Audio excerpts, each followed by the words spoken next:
the crossfire, there's nowhere to go. I'm holding my desires, my heart overflows. The only direction that I'll ever need is the deeper connection that's leading me. And I'm lost in your love when you hold me. Just hold me, 'cause I don't wanna run from your heartbeat. Your heartbeat, no, 'cause I'm lost in your love. I can't break the fall, you're taking it all. I'm lost in your love. Oh, I'm lost in your love.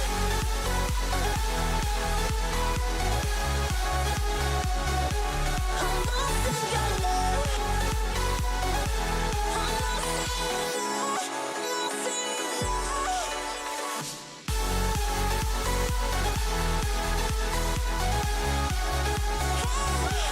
I'm lost in your love.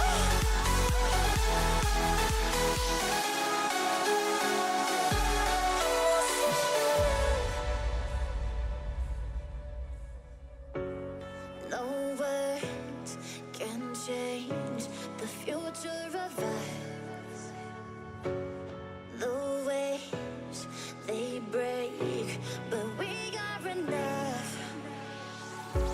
The only direction that I'll ever need is the deeper connection that's leading me. And I'm lost in your love when you hold me. Just hold me, 'cause I don't wanna run from your heartbeat. Your heartbeat, no, 'cause I'm lost in your love. I can't break the fall, you're taking it all. I'm lost in your love.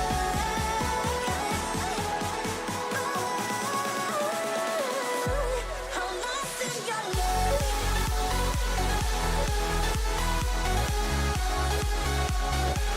I'm lost in your love. I'm lost in your love. Lost in your love.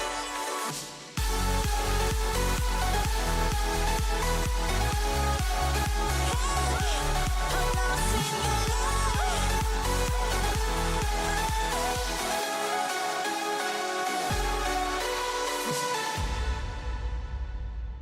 Separated through the miles,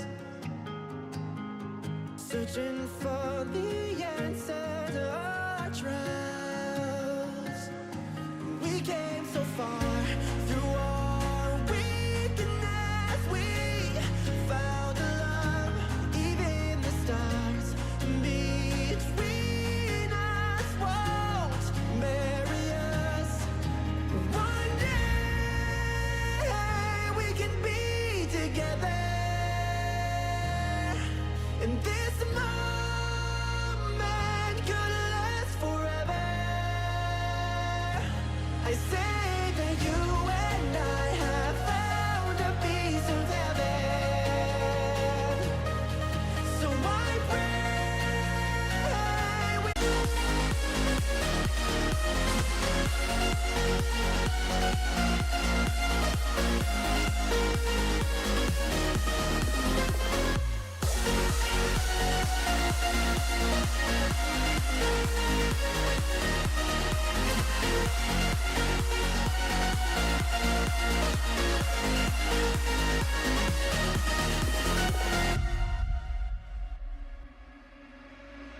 we found love in separate ways. Heartbreak is a wonderful price to pay. We came so far through our weakness. We found a love, even the stars between us won't bury us. One day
one dinner like that. Definitely. Fuck it, we're doing it live. Thank you, Cody. No, I completely agree. That'd be fantastic. I think definitely, from my perspective, the thing I'm looking forward to most about Denver in general is just meeting and just getting to know and just see everyone. Whether that's just grabbing a beer, going for dinner. Yeah, really keen for that. Not really that fussed about the conference itself. Just a great excuse to get everyone together, to be honest. Yeah, I realized that my tickets are squared away and everything, but I was like, if they weren't, I don't think I'd care. I don't have any interest in like almost any of that. I just want to go and meet people and interact with people in real life, you know? Exactly that. And that's, to be honest, when we were in Austin last year, that was really the highlight, to be honest. Like, yeah, there was a few side events and things like that. I don't, walking around the conference center, but most of the conference center is people trying to sell you things. So it's not really that interesting. And so vast, so broad in terms of what it is that they are trying to push on you. It's not really about that. So yeah, it's great.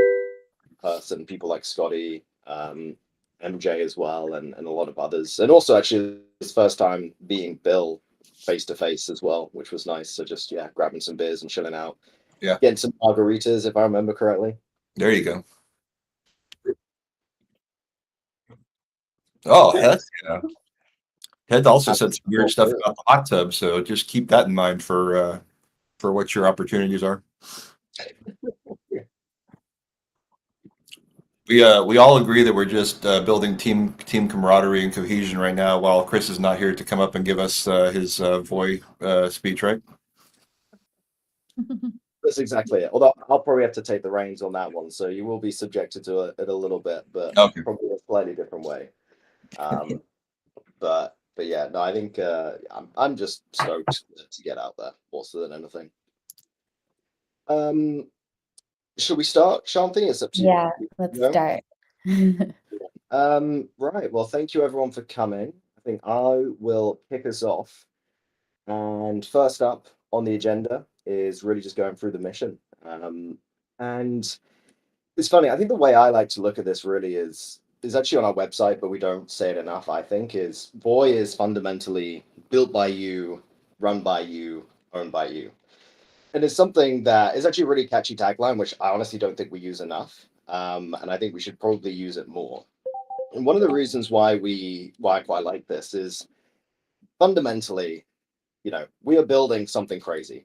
And it is working because of each and every one of you, not just, the council members and the community, everyone watching, absolutely everyone. And it still blows my mind every day. And I'm just so excited for how much traction we have made in such a short amount of time. And just even everyone participating in the testnet, to be honest, and just everyone contributing in the best way that they know how, whether that is through governance, whether that's through running nodes, whether that's through building, or whether that's just doing stuff on Twitter. To be honest, like, it all adds up and it all contributes towards this collective mission. And I think something that has always been true in my life, and I don't think enough people hear this, is, don't ever underestimate yourselves. People are out there always trying to shit on you or trying to detract or have, put on these self-limiting beliefs. And it's just something I really want to emphasize is that, everyone here, everyone in the community, all the builders, all the node runners, all the governors, like, just don't underestimate yourselves, or what a community, especially this community, is capable of. Because at the end of the day, you're all fucking awesome, to be honest. Like, there's nothing that we can't do given the collective sort of brain power that we have as a community. We have literally all the ingredients and everything we need to make this a success. So don't let anyone tell you otherwise. And at the end of the day, it's you that are actually governing and going to govern this entire ecosystem when we transition out of testnet. It's you that are actually going to have meaningful ownership over the network.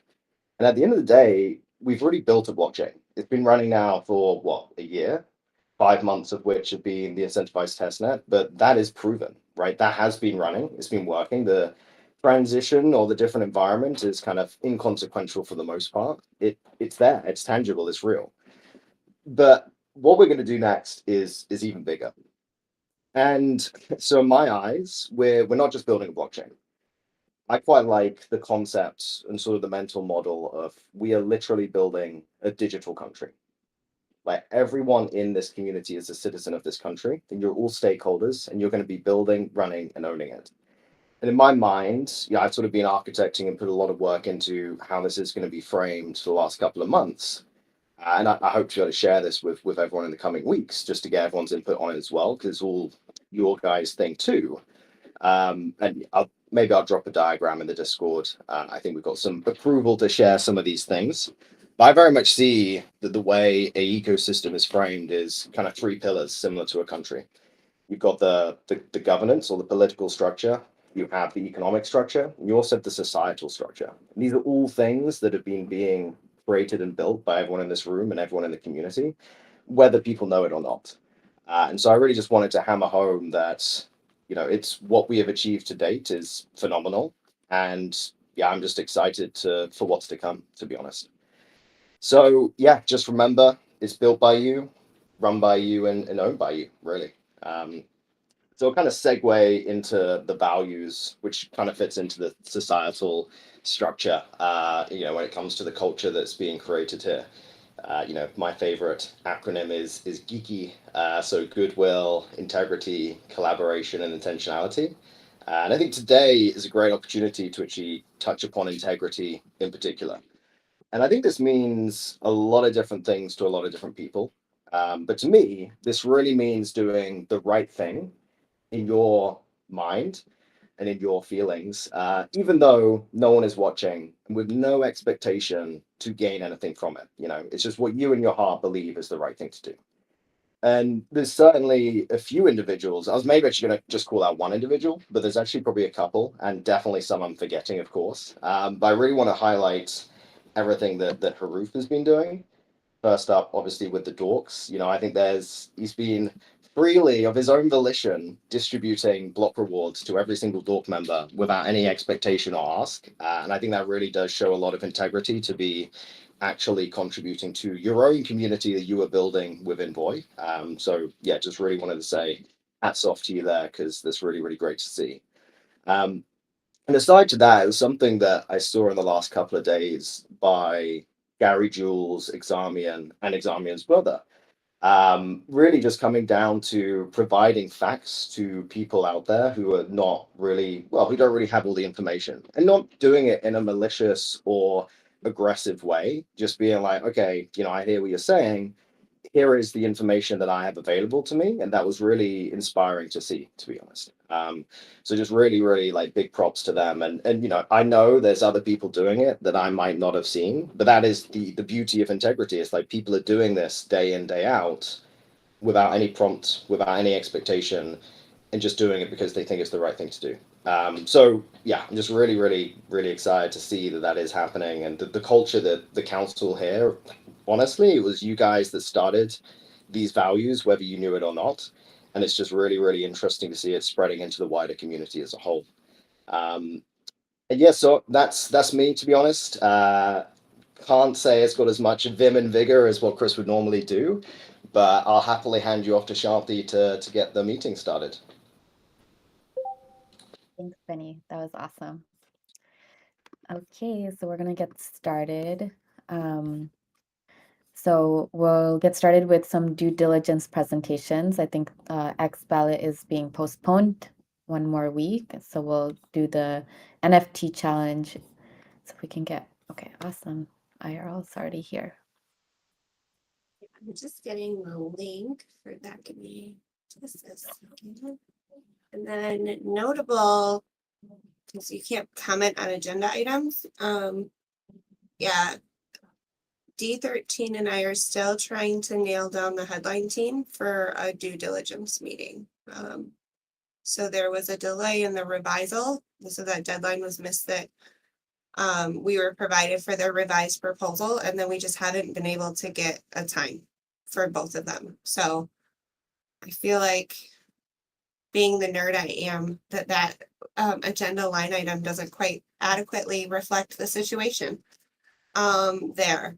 Nonetheless, still excited and want to share with you the DD presentation for the VOI NFT games. I'm just going to copy and paste this into the chat. If y'all could click on it and follow along, this was a 50-odd page proposal. It was a long proposal, and therefore there is a lot that went into just kind of combing through the madness that I think is Benny's maths.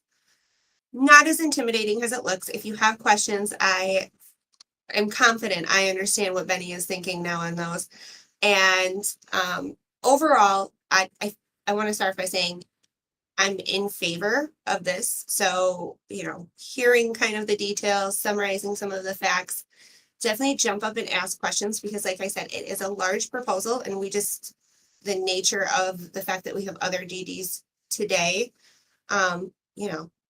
it had a lot of support going into the first evaluation. It passed unanimously through stage 1.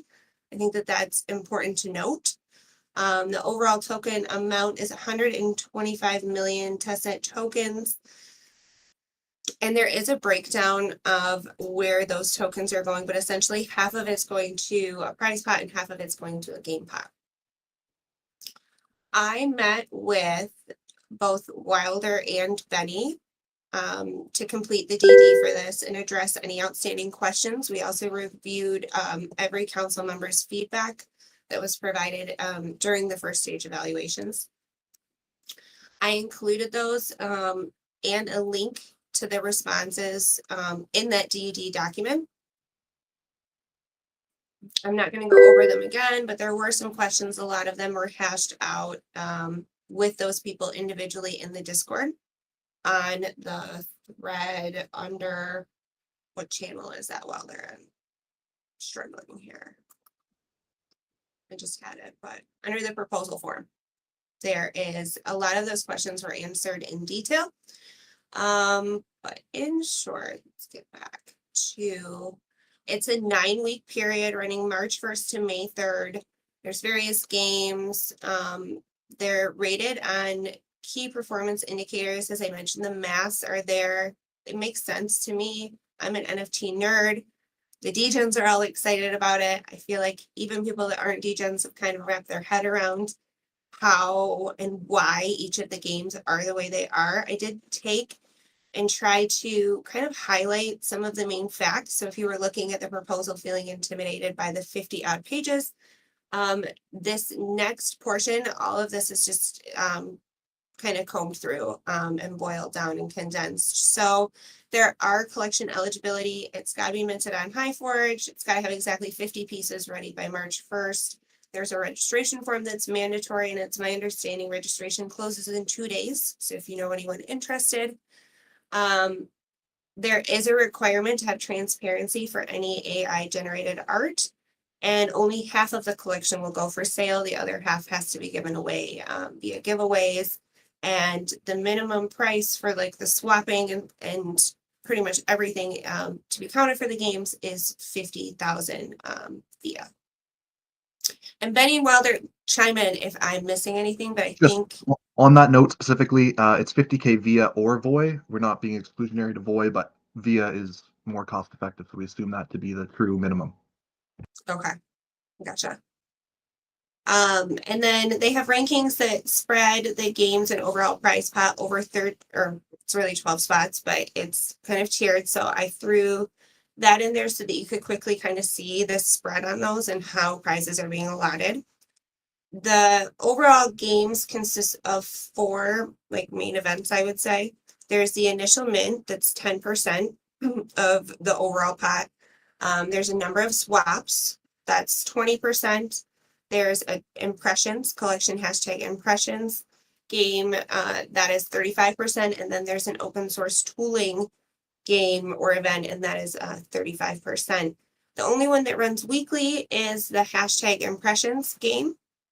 The rules are pretty clear. The intent's pretty clear on each of them. Again, if anybody has any questions, I did try to highlight what I might have wanted to see like in a Cliff Notes version, if you will. So the open source tooling game, I think, is important to note that that includes council member participation or requires additional council member participation. There are 9 areas in which you rank 1 to 10 if a project has created open source tooling for the community and made it available by the end of the games. At the end of the games, essentially, the council goes through each of those open source tools and rates them based on those 9 categories, 1 to 10. It's built in that proposal that the rules might change. The council will be notified and vote on any of them. There's a lot of opportunity here, and that kind of gets me to my overall insights and spotlight that I might put on key benefits and challenges. People seem excited. I think at last check we had over 18 projects, something like that, between 13 and 18 verified projects that are already signed up. I'm excited. I know a lot of collectors, there's excitement, there's tangible excitement about the Voy NFT games. That's a clear plus. I don't want to gloss over any potential challenges. While it's not a self-limiting, I loved what Benny said at the top of the council meeting. It's not a self-limiting belief, but it's important to acknowledge with great risk with great reward comes a little bit of risk. And so, if our nodes start shutting down, Chris is talking about an update, there was a ping on node running. If nodes start falling off, or definitely let me know, but it's big and it's bold. It's really exciting, and I'm definitely in favor of it. Any questions? So I didn't really get if you used the comments and asked them, really, because I had a lot of comments and I'm kind of missing quite a bit of it. And kind of the biggest point for me is like, what's the goal of this whole thing? And it seemed like it was like to onboard people. And in the current version, it totally fails, in my opinion, because nobody that hasn't been running a node can join. It's only for the people that are already here. How so? You can buy via in a number of ways, I believe, right? Yeah, okay. Of course, we can say like, hey, just do P2P swaps with other people. I mean, but that's not really. It feels. There's I feel like that, dexes, you can win Voy, you can be given Voy. I would disagree that it's just for node runners, but I hear that feedback. There was Lobo, I'm sorry, I didn't go into the details of your questions because I thought they had been addressed on that form. We chip in here because I saw your answers in the forum post. I don't know, maybe some of it got mixed up or mixed. Thanks, Betty. Yeah, I think those were the absolutely great points. And I actually remember I was updating the proposal at the same time you were reviewing it. So there might be some little bit of disparity there. But to ultimately just answer your questions, can everyone else hear me? Okay. yes. Just Andrew. So we are actually been engaging with a PR team as well that's doing a lot of basically doing some marketing for us on that front. And there's a few different ways that we're going to be onboarding people external from Voy. And it is a very, very valid and very good. Right now, there isn't necessarily a way for people to onboard other than the ways that IRL just explained. And so what we're going to be doing is when we're actually in ETH Denver is handing out, I think we're going to print about 500 business cards as a way to onboard. And they're going to come with like pre-funded wallets funded by the core team. And so we're going to be able to hand these out to people at ETH Denver. And essentially they'll entitle them to a free NFT mint. It's going to be, I think, between like 50K to 75K. I'm more erring on the 75K, so they can perhaps dabble in other areas of the ecosystem. And Kabesis is joining us in this effort to basically try and enable us to sort of QR scan it, if you will. If for whatever reason can't do the QR scanning, we'll use some kind of like, redemption code and go down that route. But ultimately, that is one of the avenues, is to basically distribute these pre-funded accounts to active people who are in ETH Denver. And beyond that as well, we're trying to appear on podcasts and get involved with other sort of communities, NFT collections external from our brand. And the podcast one's going to be interesting, so we can do giveaways, and we could even say we have that, I think it's 25 million VIA allocated for marketing specifically. So what we can do is we can say, right, there's a million VIA giveaway on a podcast, and that will essentially enable, I think, 20 people, if we went for 50K a piece, to basically be onboarded and be able to afford one of these NFTs. And then additionally, we could do more creative things with collections as well that are external or other communities. So it's 100%, you're bang on the money, Lobo, that right now there isn't necessarily a way for people to enter the space. But we are actively trying to fix that, essentially. And again, if anyone does have any other ideas on how we can improve that, I would love to hear it as well. And if people do know other external communities that would be interested, I know others within the core team would be more than happy to throw our own allocations at it. Just to Okay. clarify on the Oh. 25 million for marketing, that was pulled out of the proposal after Chris announced the 40 million for marketing towards that. So I'm not against adding it back in if there are plans to use that, but based on my understanding earlier, it was Chris was essentially funding that personally. So maybe I made a mistake there pulling that 25 million out, but just wanted to clarify that. Got you. Yeah. The ETH Denver stuff, that's all funded from our personal allocations that we've Right. earned. But the marketing with like podcasts and stuff, we can fund that ourselves if we need to. But ideally, just to make sure we do get a lot of traction, nice to have that as a buffer, essentially. So at most, I would say 25 allocation on the marketing out of the 150, and anything that we don't use is obviously going to be burnt or just put back into the pot. And then Zarmian made a good point also that since half of the limited collections, right, 50 is a relatively small number in terms of NFT collections, half of that collection is required to be given away. And so collectors from other chains whose artists, have a community base, I see that happening is, if you get hooked up with one, there might be some trading or some sales so that you can buy others. So Dave, Zarmian, sorry, that's it. It weirded me out reading Dave and not saying it out loud. Zarmian, I'm sorry. And then I made the comment that just a number of onboarded artists that I know of that are not currently node runners that have already signed up is kind of like proof of onboarding conceptually for this already. So I just would point those out as things that I ran across in addition to the ETH Denver marketing event that was brought up in the proposal. So yeah, you're absolutely right. But the thing is that the proposal explicitly stated Ethereum and Solana forks. Of course, as we can see, a number of Algorand projects said, okay, yeah, we like this idea and we will happily join. And even if we haven't been running a node, we will do that. But since the proposal very specifically stated, like, we want to onboard from other chains, that's a way harder task because if you come, for example, from Algorand, it's like, okay, you are not supposed to mint a collection on there. I mean, you have been already minting collections on Algorand, so you know how it works. Now it's just like, okay, now use the new High Forge, use that in Arc72 to mint those. But for other artists from other chains, it would be like they would have to learn everything. And as far as I'm aware, it's not like I saw projects already saying that they would come over from such a chain.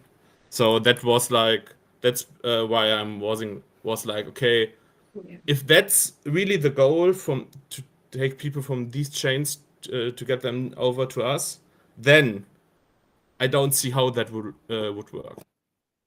Yeah, I think that I'm bullish on the prospect of ETH Denver. I know Oof had mentioned that he might give Chris some NFTs to put in some of those wallets as well.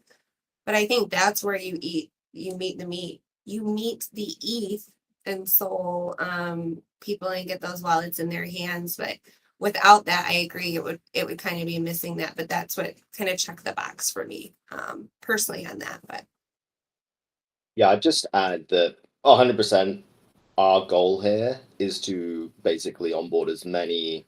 And, we put down ETH and Solana, but it's not just those, right? It's anything non-Algorand ultimately. Like any other network, we want to be onboarding people into the AVM ecosystem, right? That is the ultimate goal, or that is at least one of the goals we want to achieve with this. We're doing everything that we can with the time and resources available to us to do this, and that does include onboarding non-AVM collections. I do think we do have a couple now, thanks to the outreach of the PR marketing agency. But I would ask everyone here, everyone listening, if you do know collections that are outside of the AVM, tell them about it. Bring them in. We want them here, and there's a lot of value in it for them coming over here as well. So I definitely would just love it if anybody could help out in that capacity too.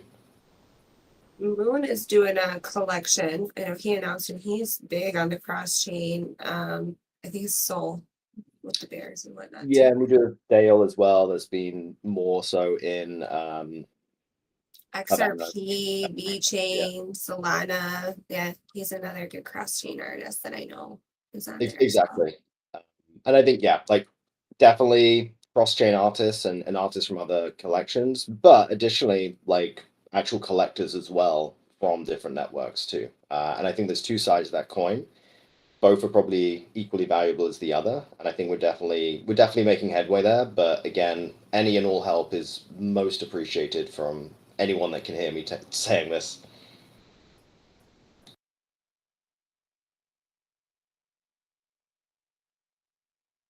Any other questions on the proposal? I just wanted to make a statement that I'll go back and re-add the 25 million for marketing, my bad, and that will be included in the second eval vote.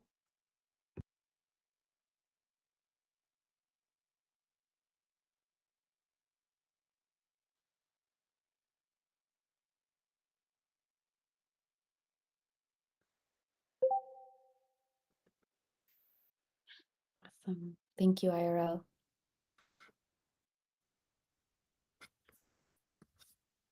Okay, next we have Zarmian. And he'll be reviewing the Cabeza's proposal. Hello, everybody. I'm going to paste the link to that due diligence in the chat. I feel like I won the lottery doing this one. Cabeza's is awesome. And Kieran is awesome too.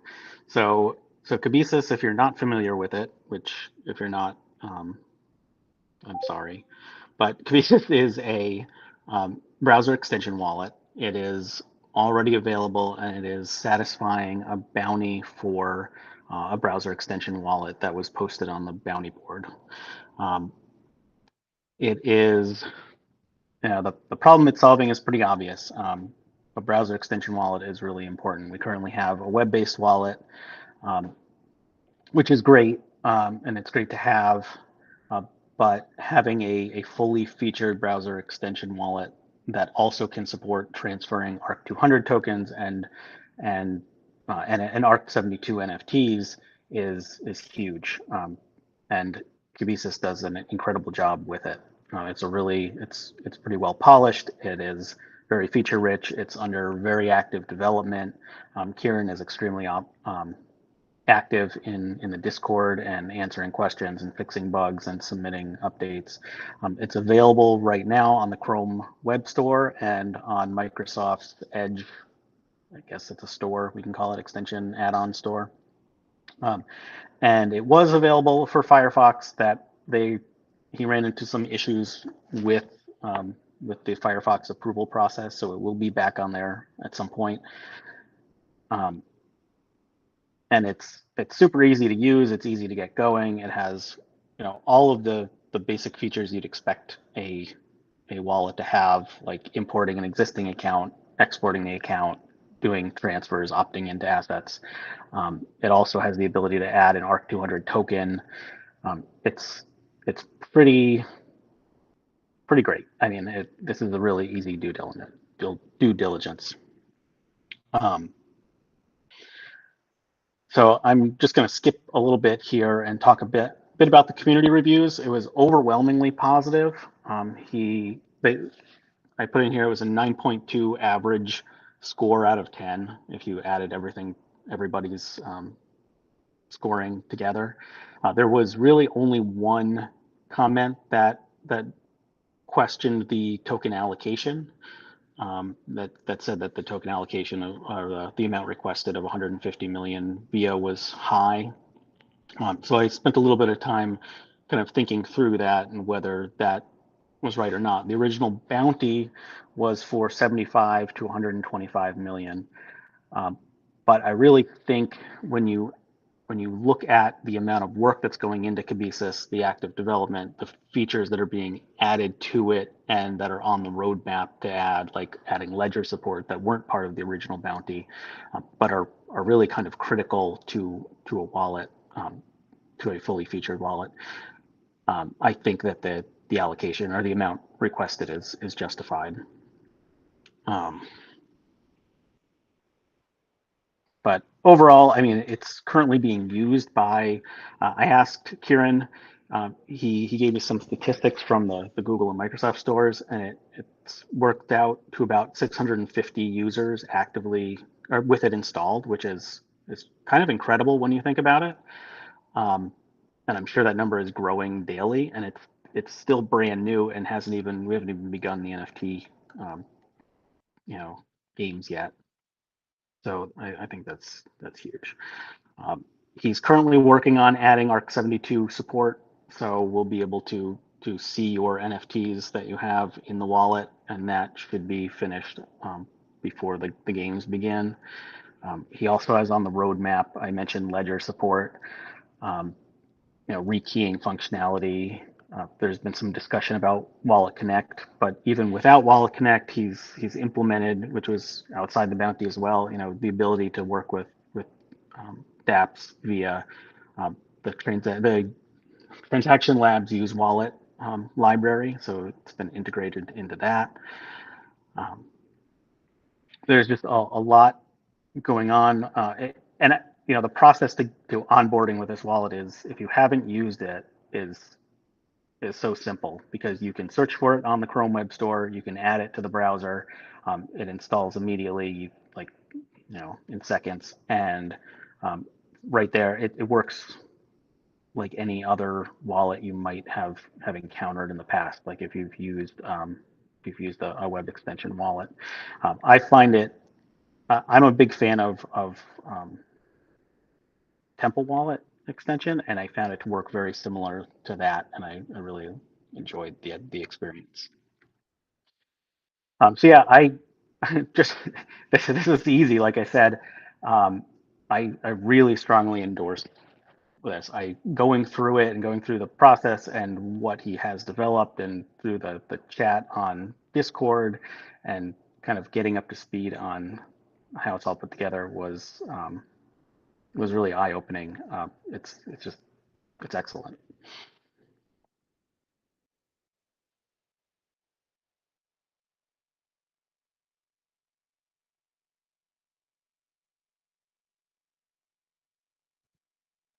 I think that's a resounding yes. Any questions? I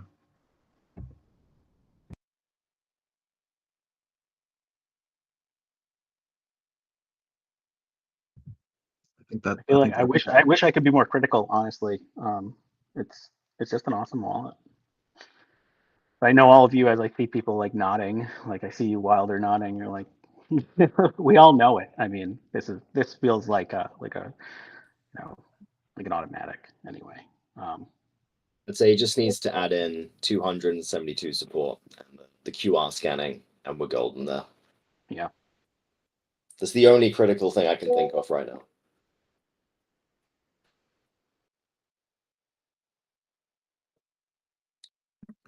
Hey, amazing. It looks like we don't have any questions. So we're going to move on. There's a couple evaluations, both first and second round, that you can be looking out for. Nomadex is in its second evaluation, and the two first round ones are the token release admin coordinator and the extended node rewards. And I believe Scotty will be sending that out today if he hasn't already. And now, Wilder, we're going to move on to the directors section of the meeting.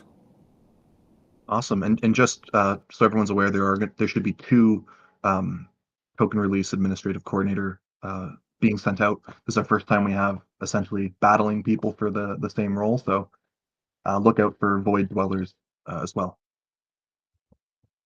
And to move on to the first topic, this is a heated one. This is one that I know can definitely be viewed as a community as biased.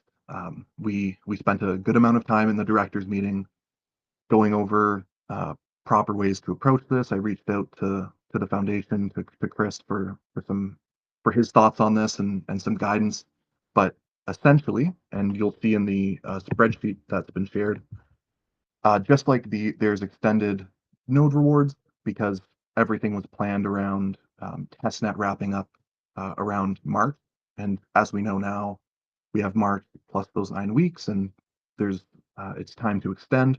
I also saw a opportunity to further clarify the roles and rules for the council. I'm going to be doing work to separate the rules and guidelines documents so that it meshes well with the person in the token release administrative coordinator role so that things flow smoothly and it's easier to understand, and trying not to have overly complicated documents.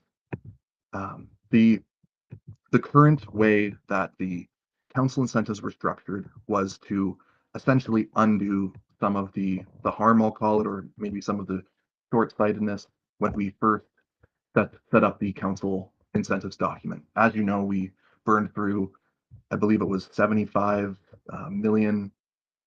million via within a couple months, and we were only supposed to use 123 for that period of time. So we had to make some serious cuts to fall in line and hit that 123 goal. So if you're looking at this document, there's a lot of spreadsheet here, and I tried to color coordinate it so it's a little easier to understand. But the very top one in blue is going over the current way that we are being paid out, and you can see that system takes into account the 70 that had already been spent up to this point. We had to pull things back to make sure we hit that 123 target, and that's what that outlines. And you can see it's broken down between earnings by role, and the totals are there just to illustrate, that 45 million allotment for those remaining 4 months that we had, considering we used 78 in 2 months before that. So definitely made sense at the time. I think there were a lot of good reasons for re-weighting what the amounts were, and Lobo played a crucial role in this. What is in orange is an example of what the payout could have been if we had implemented this from the get-go, and the council was at the size it is now, which is 14 members. As you can see, it's roughly double, I'll say, to what the current amount is. And this is, not what we're getting paid right now, but this is just to show what the system could have been had we implemented it day 1 October and ran it 6 months to hit that 123, which I feel like the current payment system, and the directors feel the same, essentially was trying to recalibrate to hit that target and not necessarily reflective of the workload. I'm not trying to speak for others, just and directors, speak up if you feel I'm misrepresenting, but this is what we came to, is we felt that the amount of effort as well as the obligation extending past the 6 months, it was time to take another look at the incentives and see if we can find something that is more agreeable to the council, but also importantly has community support, and I'll get to that at the end. In green, you'll see a proposed structure. I'm proposing this now because I really want feedback from all of you, as well as community members watching this. It immediately includes raises to what we are currently doing, but it also splits off a new category of sign-off. For those not aware, I had tied the responsibility of sign off to those doing due diligence. And we don't have members in the council now who did due diligence in the past to be able to fill those roles, as well as the time commitments for members might be overwhelming if you're hit with multiple sign-offs. And I don't like the idea, and I would be a good example of this, as all of the sign-offs are being funneled through me because I happen to do more due diligence in the beginning. And to me, it makes sense that people can do sign-off if they have the time to fully digest the proposal and go through and review it to be able to fill in those forms. So that's the first piece.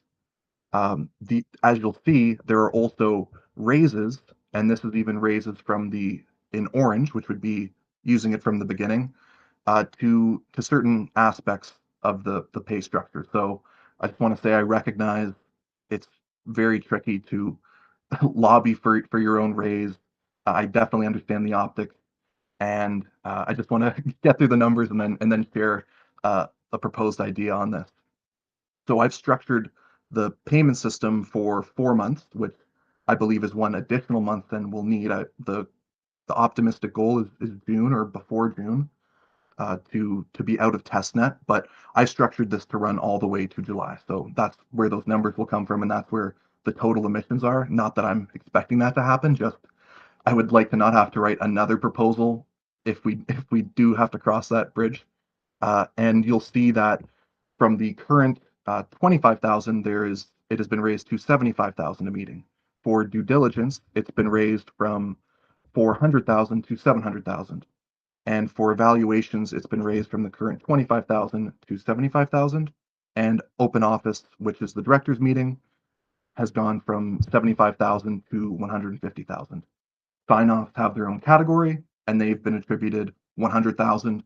For those not aware of the workload, it's going to be reviewing due diligence, proposal, and release forms. So at minimum, I'm going to say 30 minutes of reading. It's probably going to be more than that on some of them. And then putting a signature, putting your name on a form that the person in the track role will be handing off to you. And this will be including the multiple sign-offs for a proposal. It's not every time a document comes to you, you need to go through this and get 100,000. This would be each time it would be proposal specific. So if you're going to handle the sign-offs for Kibisis, let's say, you'll be involved at all those stages and then qualify for that 100,000 via and that's at least 2, but could be up to 3 signatures on documents. That initial research, though, will be usable for all future signatures. As for the voting, what the system I proposes that we should use the node runners or the community. I think there's a serious conflict of people voting on their own raises, and that conflict isn't really there when we're voting on our pay cuts in the same kind of way. So that's the way that I see this being achievable. Is we don't let ourselves decide, but we let anyone who's running a node do a zero void vote to either address A or address B, and sort of leave this up to the community. That was my initial thought on this. The other thing I just wanted to touch on is if this were to pass and if the testnet were to run all the way to July 1st, it would increase the council emissions from 123 to 171. So an additional 50 for that projected further 3 months. So please bring the questions, comments, critiques. I just would love to hear some feedback on this. And to be clear, when we're separating the documents, we're not going to be changing the system. We're just going to be separating the documents out for clarity and making the sign-off section have your guidelines. Lobo. I mean, I'm probably repeating myself again and again, but I still think that just meeting shouldn't be rewarded with that amount.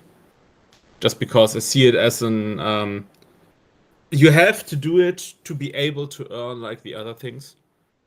Because if you don't participate or don't come to the meetings, you don't know what's going on. and you can't really make informed decisions on like other stuff on like evils or DDs. So I see it as a necessary thing to do, and so it shouldn't be rewarded. Even though I know it's like 1 hour, you have to sit here and listen to all of this, so it's work. But since it is kind of mandatory to be able to even participate, I think we should focus more on like the active participation again. So like take something back from it and give it to evaluation, for example, or DD, something like that. I think that's a valid critique. We'll definitely be revisiting that, and I definitely think there could be a reallocation to, like you said, either evaluation or due diligence. Uh, Potentially, I think sign-offs are good where they're at. I know it's a new category, so if people have feedback around that as well, I'd love to hear it, as well as ideas on a way to include the community more so we're not giving ourselves raises. Would be appreciated. I think it's a very good point by Lobo. And yeah, looking at, I think the only thing is maybe open office might be a bit high. I know it's taking an hour out of people's times, but you know, it's a bit harder to measure, especially if potentially nobody does turn up to the open office hour. So that'd just be my only concern there. Another fair point, to defend the directors. The open offices are, yes, the discussion is big, but there's also a lot of proposal writing that's generated from that, which I do know is a lot of out of open office work. But just to speak to the effort that we do put in, I definitely would say yes, we're meeting for an hour, but the role is hour plus on a weekly basis. Yeah, But again, that's 100% appreciated for those that do it. And there is tremendous value in having people turn up and being able to just ask any questions they want. But I don't know if it is weighted more than a meeting is probably my only thing I would say. Is probably, yeah, that's my only concern with that. Yeah, I don't know if it's double the value of a meeting, essentially, right? Because there's a lot you guys have to do in these meetings and prepare for them and everything else. Can I ask a quick question about this really quick? Do we know, like, since the reward structure for council has changed, do we have like kind of a tracker on council attendance during that time? Because like, you know, it seems like there's a decent amount of folks here today, but the past several times it seems like the attendance has been kind of low, and I'm just kind of curious, is that true or is that false? Shanti? Shanti has the data. Yeah, I have the data. It's actually publicly available in the council tracker, proposal tracker on the second tab. It's the same individuals that are not attending the meetings each Okay, week. so it hasn't gone down. It's just It's continued to be flat. plus or Okay. minus maybe 1 or 2 people. Yeah. Okay, thank you.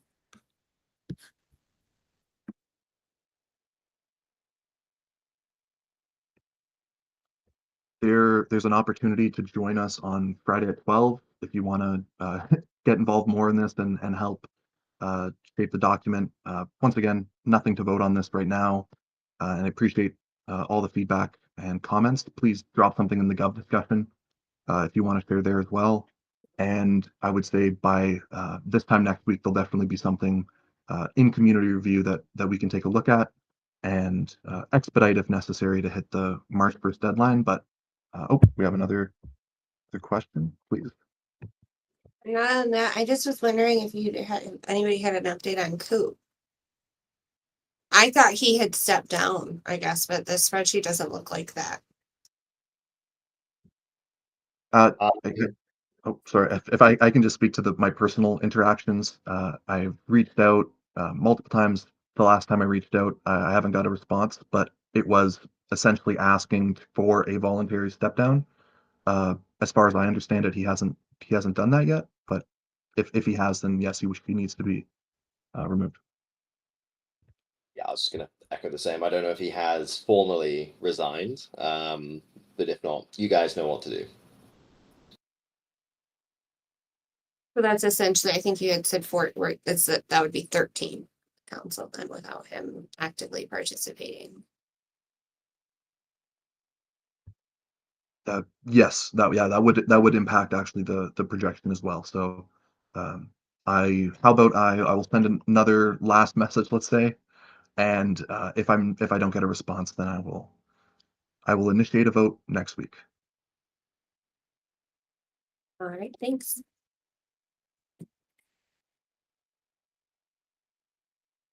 Okay, to move on to the next topic, I wanted to go into requirements to move to mainnet. So currently there is a bounty out, which is a bridge from testnet to mainnet specifically for NFTs. It's a lot, what I'm going to say, a lower bar per se than I had understood in the past, which was wanting a state-proof bridge or a bridge that was for tokens and more than just ARC-72 NFTs. I think narrowing the scope for the bridge makes a lot of sense. The important thing is that these testnet NFTs do make it over to mainnet and can continue their life there. I think the talent is definitely already in the Void ecosystem to accomplish this. I've pinged Ludo. He's I guess the first name that came to mind for this, considering his capabilities with the Aramid bridge. I think Kieran's another person who could collaborate if needed, but I definitely think that this is, first of all, doable, and I think the goal we should set for finding someone for this role and working through this proposal process, it would be good to have that land right around that May 3rd, May 4th deadline. I'm not saying that we'll hit things perfectly, but I think it'd be pretty great if we could go through the Void NFT games, and then from there transition or start gearing up for the migration, if you will, to mainnet. Another important caveat to this is just because we have this bridge doesn't mean the testnet is going to be over, or the incentivized testnet is going to be over. And maybe Benny or Shanti can speak to this, but there also is a requirement from the Void Foundation side, the Void entity side, that also needs to be in place before this transition would happen. I have a question regarding that because I don't understand why we need. Maybe I'm just thinking about it too much, but we don't really need a bridge. We need just a tool so people can remint on mainnet and distribute it to the holders, to the white ones. It's not like we need something like burn on testnet and remint on mainnet, because, I mean, testnet is testnet. Nobody will care after a few months, or I probably would guess that maybe testnet would even be restarted, so people can actually test more stuff in the future on it. So it sounds more like it's just a migration tool in a sense. That is it. It's burn on one side, mint on the other. Yeah, I think the word bridge has certain connotations that make it sound more complicated than it is. You're exactly right, Lobo. And at the end of the day, actually in the hackathon, Jay, Chris, and Shelly's team pretty much built this. But going from mainnet to testnets, but in the other direction. So I actually think a lot of the heavy lifting is already done, and it's probably going to be quite an easy bounty for somebody to fulfill that has any kind of expertise or knowledge in developing in Web3, really. Because it's not, I mean, it doesn't even need to necessarily use smart contracts, right? Like they could just send them to an address. It could be really, really basic. All that matters, like you said, is that they're minted on mainnet, and that it just goes to whoever burnt it on testnet side, if they even need to be burnt in the first place.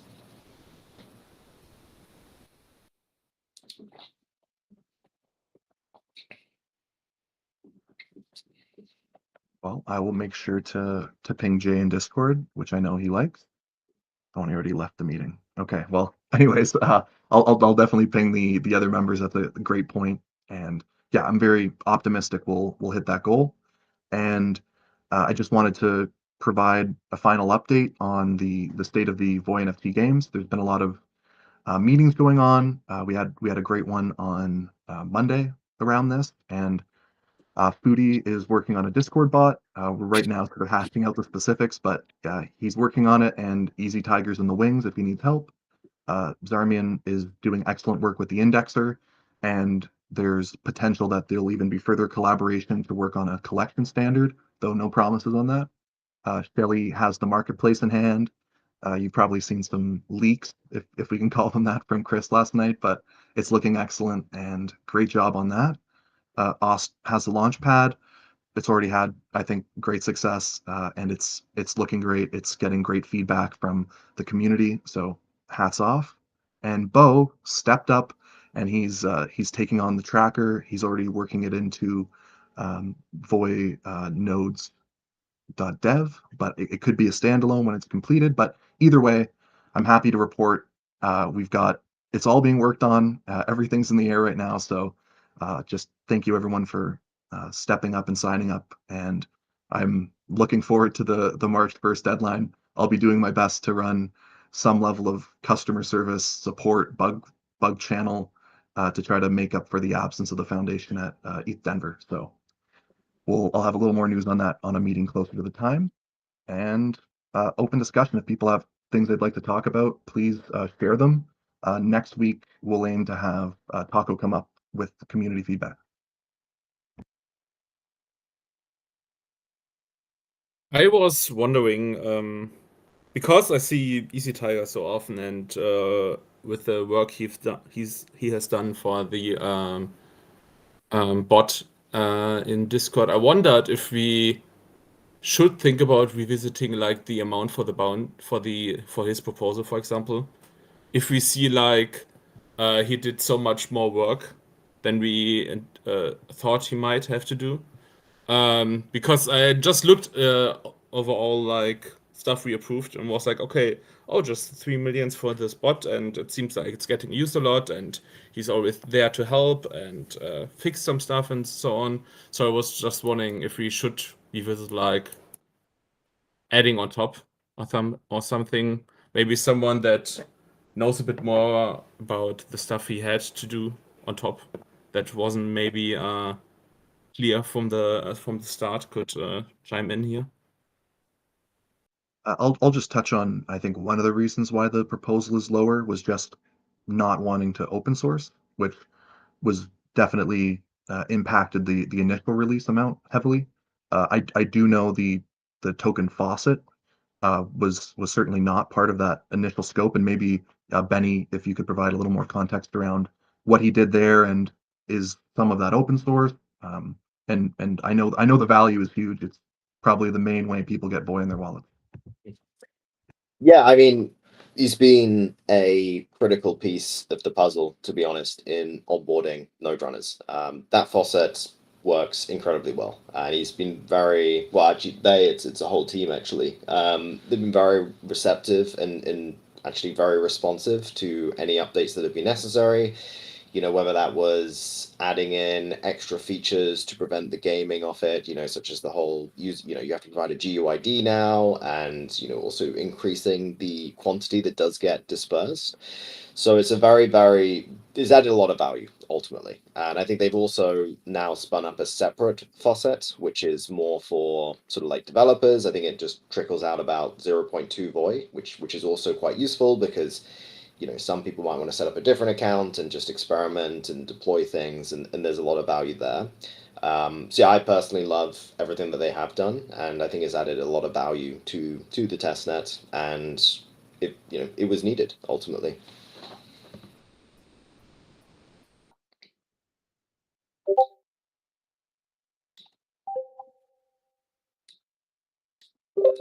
Yeah, I think that's a great point. I'd be very happy to maybe I'll reach out to the Algo Leagues team, and I think if we can have maybe a list of what they've done above and beyond from them, and maybe bring up that subject to them. I definitely think the community, as Benny said, like the value added is undeniable. So I think that's a great shout out.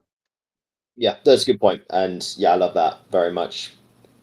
what we want to do here, right, is not be penny pinching on the people that are really, really actually adding a lot of value. So no, I agree with that. Yeah, I don't know if anyone has any questions, anything. Open floor. If anyone has anything they want to ask, then go for it.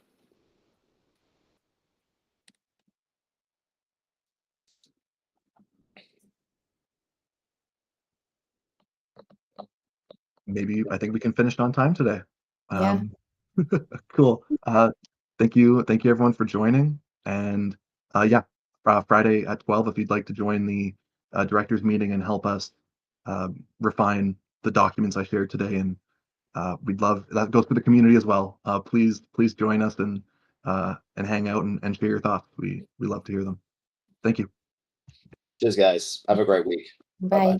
Have a great day.